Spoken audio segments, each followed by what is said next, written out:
Coogs House. We got one. Trust me here. We got one.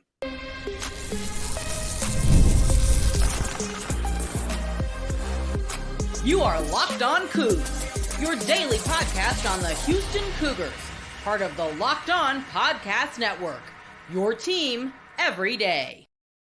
Welcome to Locked On Cougs, a daily podcast about your Houston Cougars. I'm your host, Houston-born teacher and coach, Parker Ainsworth, here to break down all things Cougs. And whether you're a Houston fan or just a hater who came to stop by, thank you for making Locked On Cougs your first listen of the day. If you want to join the conversation but don't know what to say, tell us, what's the most important class in school? Or what was it? What is it? What should it be?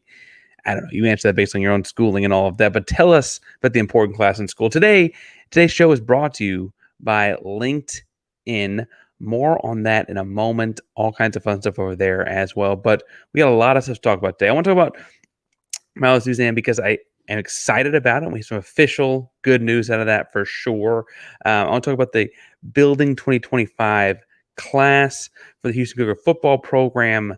A lot of good things potentially about to happen on the horizon with that one. But first and foremost, I want to talk about the person who may be, when we look back on the 2025 class later, Willie Fritz's first full year with the class. This guy may be the headliner, and that is none other than new quarterback commit Austin Carlisle. Austin is a 2025 quarterback from Missouri City, Ridgepoint High School, listed at 5'10", 5'11" on various sites, anywhere between 180, 190 pounds. So I'm listing him at 5'11", 190 in my book. Now, this is a true dual threat quarterback in every sense of the word. Run a 10-5 100-meter dash. That's like college track level speed, folks. That projects to college track level speed, obviously. The kind of like if you see a guy running 100 at 10-5, you start recruiting him to your track team, especially when he's a junior in high school. He also had 50 touchdowns and 3,100 yards last season through the air as a junior in high school. Strong arm with great speed. Watch some stuff of his huddle tape is out on YouTube and stuff like that. I was very impressed with the kid. He's listed as a 3-star recruit. I got to be completely honest. In watching the tape, the only 3-star thing I see of him as opposed to 4 or better is the size. And we've seen small quarterbacks do great things in college football. It's interesting to see that, trope still be the way it is out there. Again, he has really strong arm, great speed, good shiftiness too. He's not like a straight line track guy. Sometimes you see a guy go 10-5 in the 100-meter dash. Like, okay, track speed, but like, can he shake anybody? Right? He's not going to always be in the open field. He's got some movement to him. The arm is strong. I think he throws a really great, like a deep post, slants over the middle, hitting guys 15, 20 yards downfield. Looks like Ridgepoint has some really talented receivers, obviously around him too, last season. But I think he hits that ball pretty well. And then when he's rolling either direction, I would say to his credit, in either direction, he does a great job of just flipping it deep. Like he's got a great whip on his arm when he's flipping it deep and really puts really good power while moving his base around behind line of scrimmage. He's a young quarterback. I think about developing things, what comes next for the guy. Obviously, he's doing pretty well from the pocket. For a smaller guy, you want to see them put it to the sidelines from the pocket so they have that kind of strength in the arm. I think he does, just doesn't have to do it a whole lot. He's so quick and get out there and make it an easier throw for himself. And then he's, again, great strength on his arm and rolling out and rolling around. I didn't see a whole lot of like the short duck and dive kind of, accurate dart type of throws underneath while he's out moving. And admittedly, it's not that he can't do it. I didn't see a lot of misses on those kinds of throws either. I just didn't see him throw them because truthfully, when he gets out into that side to side space and there's like 8 or 10 yards, he just goes and gets it himself. Really, really talented athlete. Really excited about the kind of things he brings. It looks like in doing some online internet research that head coach Willie Fritz and his staff at Tulane had actually been working on Austin to come to Tulane as 2025 quarterback. And so when he came to the University of Houston, Austin being a Houston kid, again, Missouri City Ridgepoint, obviously the connections were there. It's a step up in quality of football, playing in a bigger Power Four conference.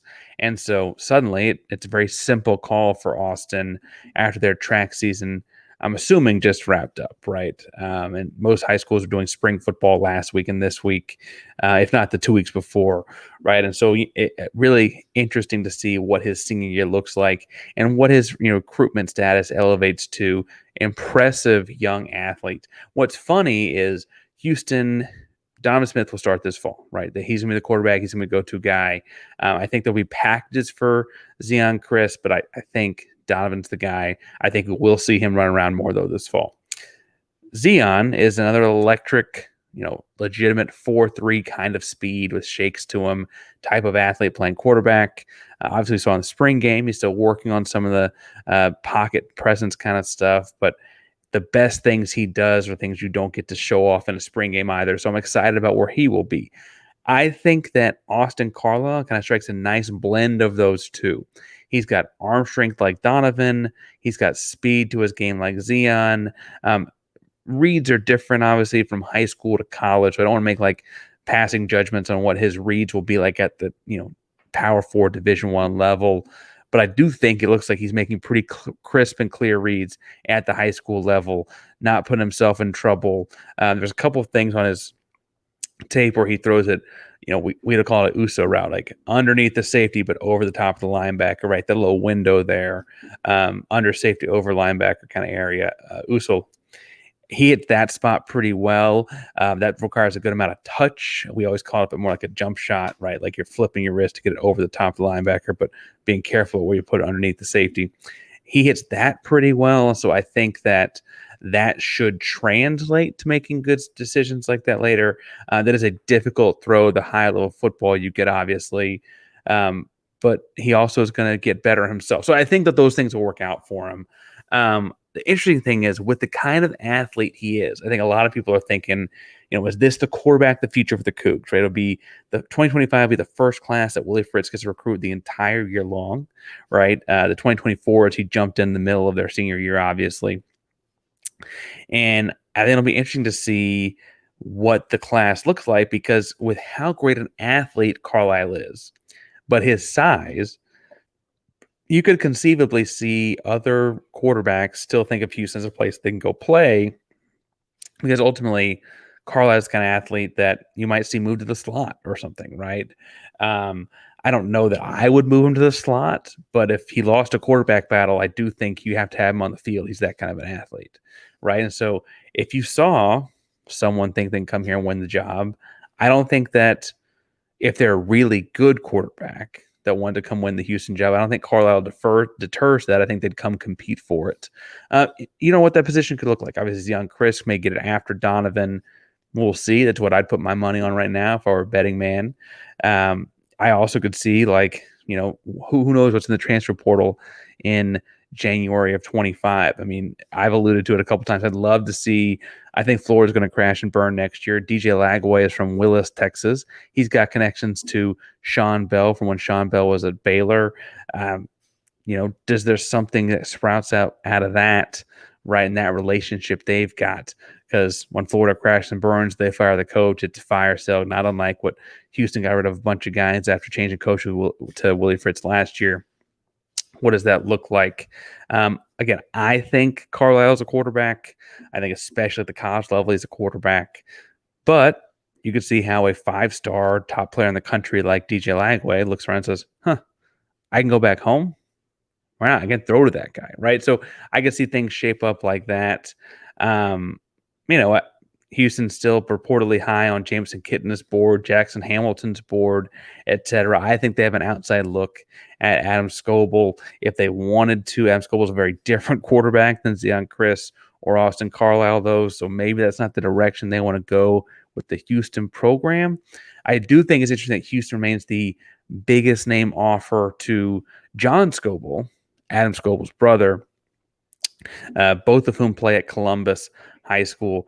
And frankly, that's a great package deal, right? You change your offense up a little bit from Austin Carlisle's offense to Adam Scoble's offense, but interesting to say the least. They keep that moving around. Now, I do want to talk some about other guys in the class of 2025 that Houston has a shot at, and they need to go get to continue to build out Willie Fritz's first full season class to build up on. But first, we're talking about building a talented roster, and that's honestly a lot like we were doing with your small business when you're making hires. And when you're hiring for your small business, you want to find quality professionals for the right role. So you have to check out LinkedIn Jobs. LinkedIn Jobs has the tools you need to find the professionals for your team faster and for free. LinkedIn is not just another job board because LinkedIn helps you hire professionals you can't find anywhere else, even those who aren't actively searching for a new job, but might be open to the perfect role. In a given month, over 70% of LinkedIn users don't visit other leading job sites. So if you're not looking, I should say, on LinkedIn, you're looking in the wrong place. On LinkedIn, 86% of small businesses get a qualified candidate within 24 hours. Hire professionals like professional on LinkedIn. Post your job for free at linkedin.com/locked-on-college. It's linkedin.com/locked-on-college for free. Terms and conditions apply. All right, I said I want to talk some about the rest of the 2025 class. And before I get into some names of guys to look out for, because I think you could see, actually, I have two things before I get into names you should look out for, because I think you're going to see more commit over the late spring, early summer here. I should point out that I think this class is important for what Fritz is trying to do, right? It's the first full season, for full year that Fritz is building a class up. You can see the kind of athletes he wants for his defense, the kind of things he and Kevin Barbie have worked out for the offense. You can see the kind of swings they take on Houston area kids, both high and low. What kind of talent, diamond in the rough type guy do they see? They did a great job of that at Tulane. What kind of 4- and 5-star high end caliber kids in the Houston area are they able to pull in and keep at home? Because that's obviously a big thing for it moving from Tulane to the U of H, right? And so both of those things would be interesting to pay attention to. I should also point out, since the last time we did a 2025 recruiting episode, there was another commitment. Linebacker Richmond Gochukwu, I think I'm doing that right, from Richardson Berkner. I believe I'm pronouncing his name right. And I will say that at 6'1", 200 pounds, there's a lot of different spots this guy could play on the defense side of the football. He's listed as an athlete, linebacker, strong safety, that kind of stuff. I think he's going to be like a will coverage linebacker. And looking at him, I was frankly surprised they listed him at 6'1", 200. I thought it looked a little bit bigger than that, like a longer type of build. And frankly, because of the length, I thought he was a little leaner. So, the balance there, we can maybe see him with the length get turned into a pass rusher. But he's so good out in space. I think you try him out at that will linebacker, a coverage type linebacker spot. I don't think he's quite got nickel corner type of speed.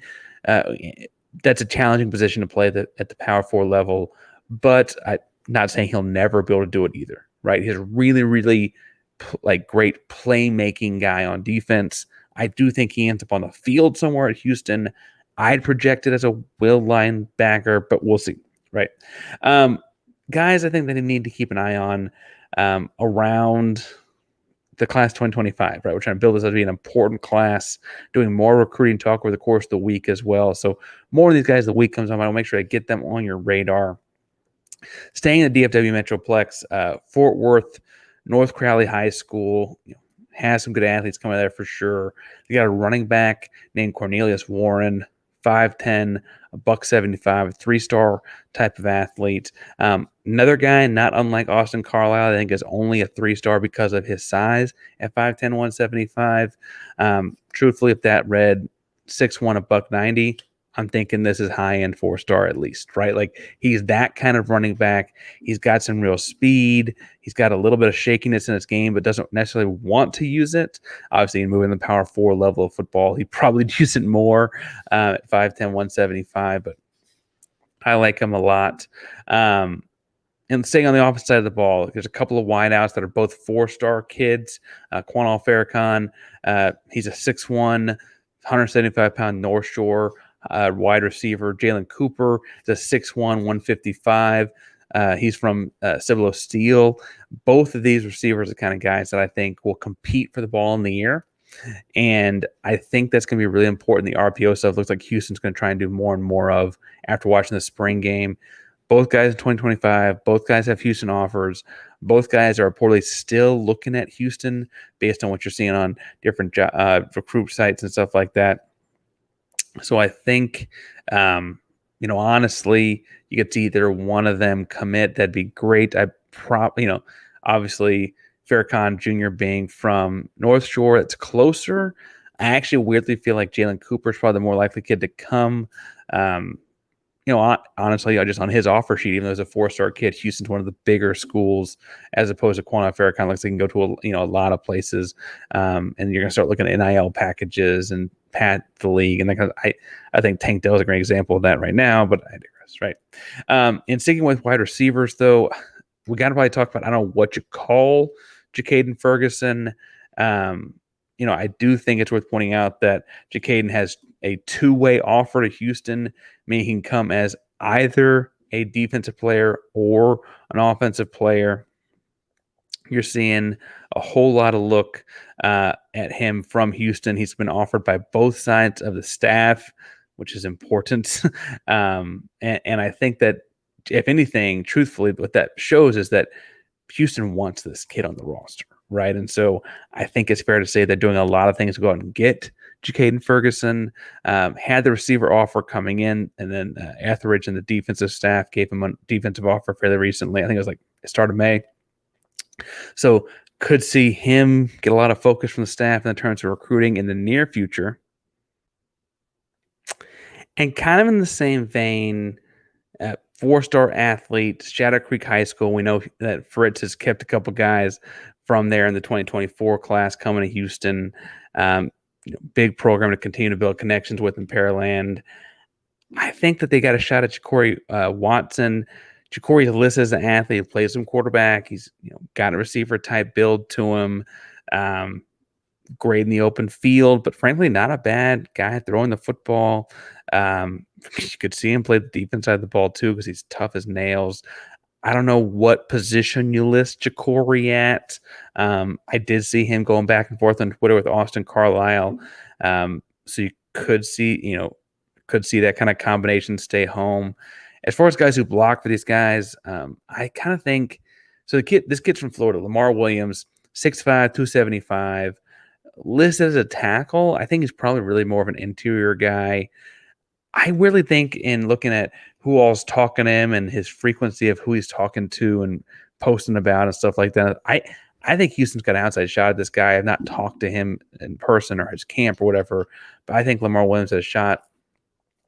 I really, really, though, want Houston to get this gigantic kid from Houston. So RJ Lee goes to Second Baptist High School, and he's a project. But work with me here. He's 6'7", 345 pounds.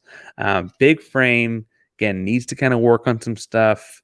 It's just a lot of body to maneuver. But frankly, what Power 4 offensive lineman isn't that kind of project, right? Most of these guys show up and got to kind of work through stuff, got to teach their body how to move a little bit differently at the Power 4 level, etc., because they're used to being the biggest dude on every field they step on, or at least one of them, and they join the Power, sign up for a Power 4 football program, and suddenly they're not anymore, right? So I think RJ Lee has a lot of upside from Houston, against Second Baptist High School. I want to see him stay and play tackle.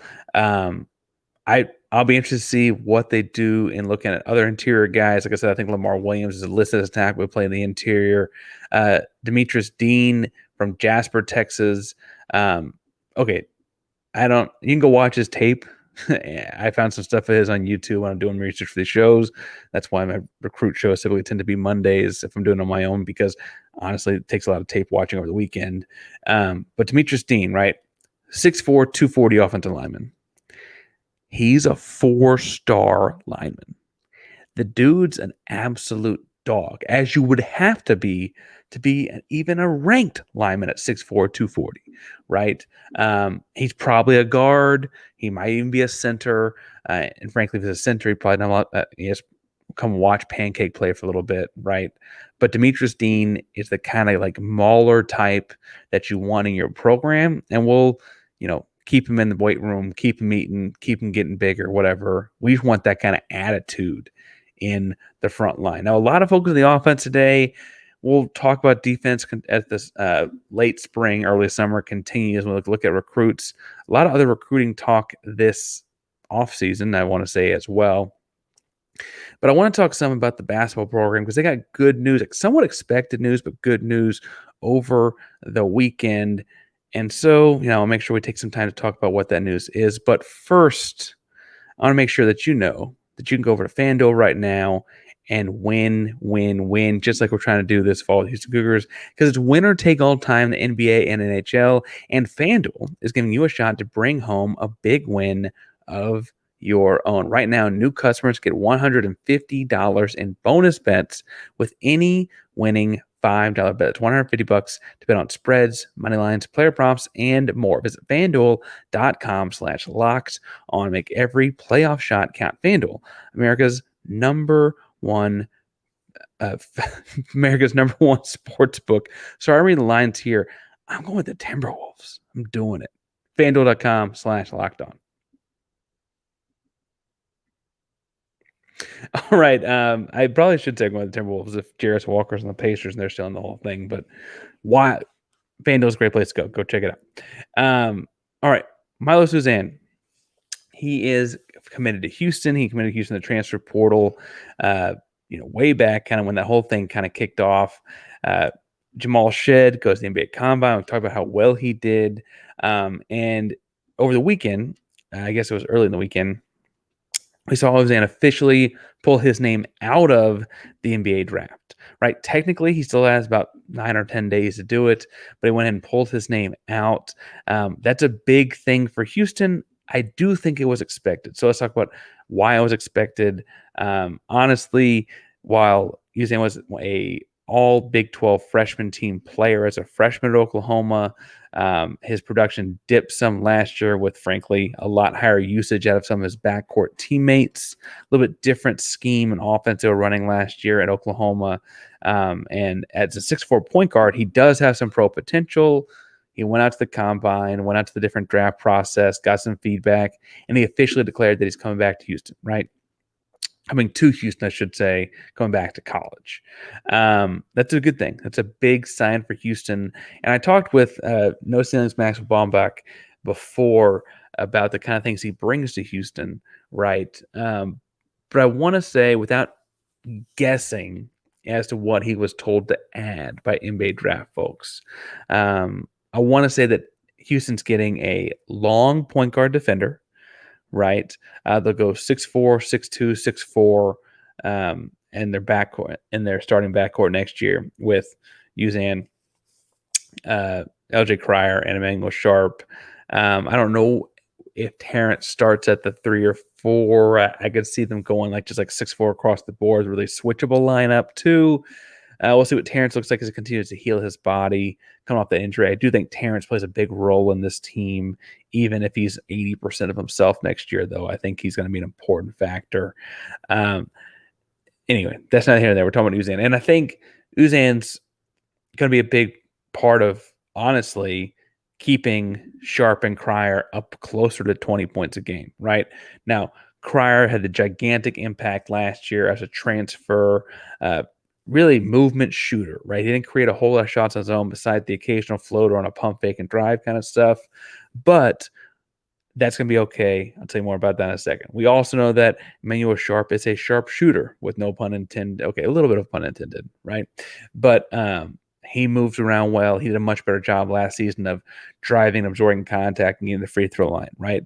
The next step for him is going to be having a counter, either different finishes around the rim with some craftiness, or maybe a step back, pull up, mid range kind of stuff to his game. We'll see what he adds. I'm confident he's going to add it because he seems to be the kind of, follow him on social media. He's in the gym like 6-7 hours a day, right? He's adding stuff to his game all the time. Both of them being great shooters, though, when you add in the, passing of Jalen Roberts and the threat at the rim that Javier Francis is, plus the skill of Jacob McFarland coming off his redshirt year next year. He'll get to play a little bit, I'm sure. He's continuing to beef up and bulk up, plays behind Francis, but he'll add something too. Said lots of bruiser. His minutes will go up. I say all that to say, as you look at this roster, there's a lot of different guys that can score in a lot of different ways, and especially in the backcourt, right? Whether it's the lefty hooks out of Roberts or whatever. And I think the thing Milos Uzan brings is he might score 8 points a game, but truthfully, the way he distributes the basketball, the way he shares the ball, the way he runs a true point guard when it's his turn to, and I say that for a reason, is incredible. He could very easily be a guy that averages like 8.5 assists, 9 assists per game next year in Houston. Now at Oklahoma, they didn't necessarily have a whole lot of catch and shoot in their offense. It was a lot more of driving, catch and drive, take a couple bounces, working side to side, right? And we saw them, we played, and the offense was good. They scored a lot of points, but it wasn't necessarily going to yield a lot of assists. The way Houston runs things, we're going to have different, like putting Uzan in actions with Francis or Roberts, and then have shooters ready to catch and shoot on the outside in both Cryer and Sharp. And they move to get open. I don't mean they're just stagnant, but they're outside in catch and shoot mode. And then Francis at the rim. Honestly, we hadn't even talked about Cordell or any of the other guys. Ramon Walker continued to work on his own 3-point shooting. He posted something on social media today where he shot like some crazy percent. I don't remember what it was, but he shot something stupid in the gym. He took a picture of the shooting stats on the gun there. I think what you're going to see is a lot of passing out of Uzan. He's a great, great distributor. He's always under control of balance. He doesn't get again, he's a big guy, 6'4", $190. He's not getting knocked off his spots a lot. Doesn't get caught up in the air a lot either. With his length and size, he sees over a lot of other guards, and so it doesn't necessarily get tripped up on double teams and stuff like that. I think what you're going to see when it comes to Houston, as he's officially coming now, is a great distributor. And while his statistical impact might be entirely assists, what that's really doing is it means you have even less focal points of the offense for the defense to focus on. Focal points to focus on. There's a better way to say that, but I think what you're going to see is all of those different things. You're going to see Sharp getting off for some. You're going to see Cryer getting off for some. You're going to see Terrence in the mid-range. You're going to see Ramon in the corner. You're going to see Francis at the rim. You're going to see different drop-offs or the Roberts left hooks. You're going to see all those different kinds of things in all different parts of this. And it's all going to be set up. And, it might be the hockey assist. It might be he kicks it to Cryer for a third time. Cryer pump fakes and drives for a floater, and there's no assist because of the drive or whatever. But all the creation offense is going to come from this, and I really think this is a great move, and I'm really excited about it. I'm glad it officially is happening. I expected it to happen and expect Milos to get drafted based on his sophomore season alone. I think a couple years at Houston, honestly, will do wonders for that. So we'll see how that fits in. Big, long guard. Gonna be fun. Gonna be a lot of fun. Gonna be a lot of fun. So officially coming to Houston. We'll do more football recruiting breakdowns this week, more basketball stuff, and whatever other Houston Cougar news pops up. But you got stuff you want to hear about and talk about, tell me in the comments down below. Last week I had folks asking for stuff we've talked about in the past, and then no one watched or listened to. So if you want to talk about it, we'll give it a shot. But remember, if people don't listen to it and watch it, that's our way of knowing that maybe you didn't really want to. So tell us what you want to see in here as we continue to navigate Houston's seasons, plural, this May. Thank you all so much for being Locked On Cougs, your first listen of the day. Locked On Cougs is a proud member of Locked On podcast. I'm with your team, our Houston Cougars, every day. Go Cougs.